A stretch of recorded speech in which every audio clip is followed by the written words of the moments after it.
With the future of Canary Wharf and the Jubilee Line extension hanging in the balance because of the financial crisis which has hit developers Olympia and York, Labour are calling for a parliamentary inquiry into how public funds have been used in the Docklands regeneration. They claim that despite £4.5 billion of government money being pumped into the project, little has been done to help the local community. Well, I think there's potentially a scandalous misuse of both public and private resources in the Docklands, and we see this through the potential collapse of the Canary Wharf development and Olympia and York.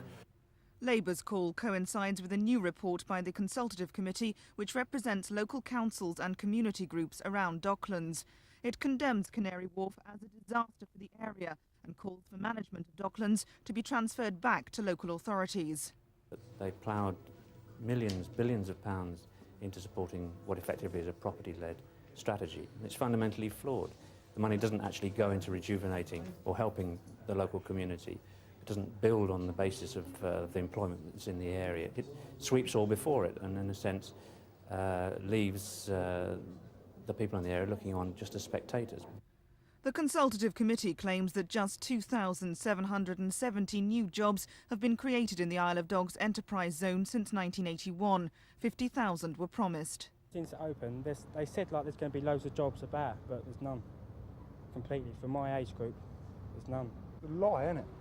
They've got their way to build all this and it's useless. It's just stuck there. There's no jobs here. Many local residents back the new report. More than 1,000 are suing the LDDC, claiming the project has blighted their homes and lives. The way the local residents describe it is like living on the biggest building site in Europe. There's a lot of dust and noise and disruption, especially when it's warm like this. The dust from the building sites creates havoc in people's homes.